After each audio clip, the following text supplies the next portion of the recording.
Most people are dead wrong about how wealth is built.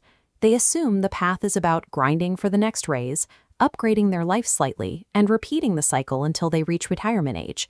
But the people who actually pull ahead ignore that cycle entirely. Instead, they make a few highly specific, high-leverage strategic moves early in their careers. To permanently escape the wage cycle, you have to stop thinking like a defensive laborer and start acting like an offensive builder. This chart illustrates the first major trap. Over here, we have income. Tracking your salary only measures the money passing through your fingers. Over here, we have net worth. Net worth is simply your savings, plus your investments and assets, minus your debts. When you shift your focus to this equation, you stop chasing overtime and start asking, what am I building that grows without me working more? The quickest way to destroy that growth is by upgrading your lifestyle the second you earn more money.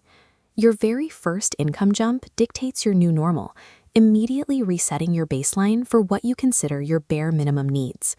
When you get that first major raise, do not buy a new car or lease a bigger apartment. That influx of cash should be deployed aggressively to upgrade your balance sheet, not your daily comforts. If your expenses expand right away, your new life becomes just as expensive as the old one.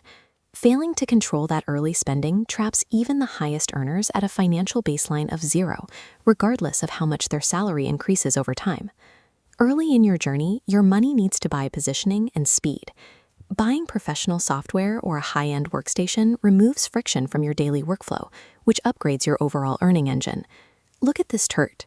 When you purchase tools that buy capability, your personal output rises exponentially, directly driving higher earning potential while leaving luxury spending flat on the floor.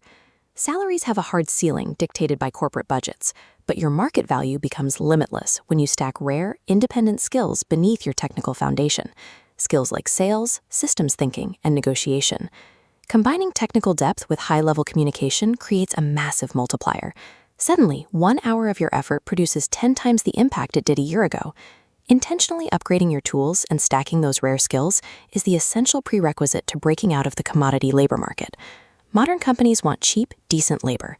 You have to make yourself irreplaceable. A salary pays for your present labor, but equity secures your future. This pie chart demonstrates the mechanics of true wealth. When you own a piece of a product or a company, your personal net worth scales automatically as the total size of the business grows.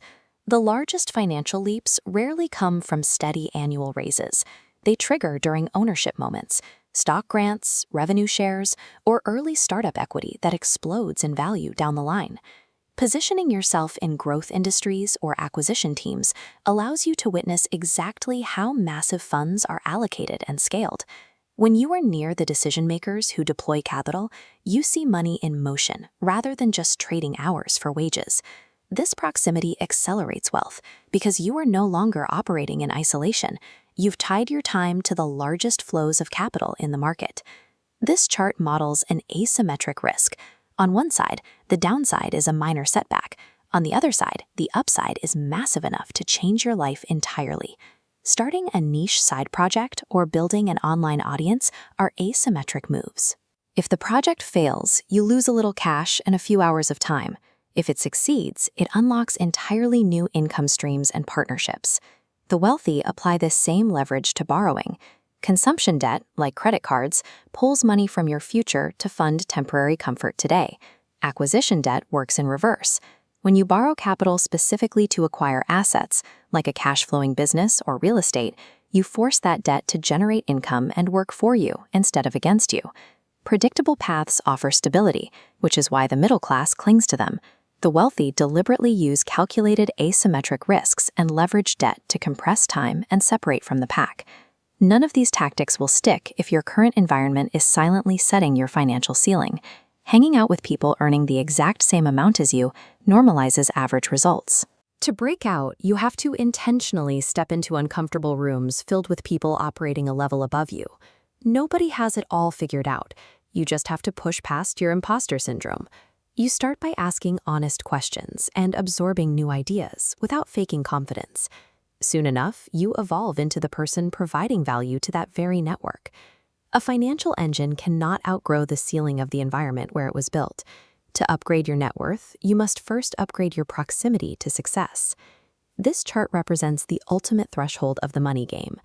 You truly win when your accumulated assets generate more income than your active labor. Every skill learned, risk taken, and debt leveraged was designed to push you to this exact transition. Achieving this specific ratio permanently shifts how you live.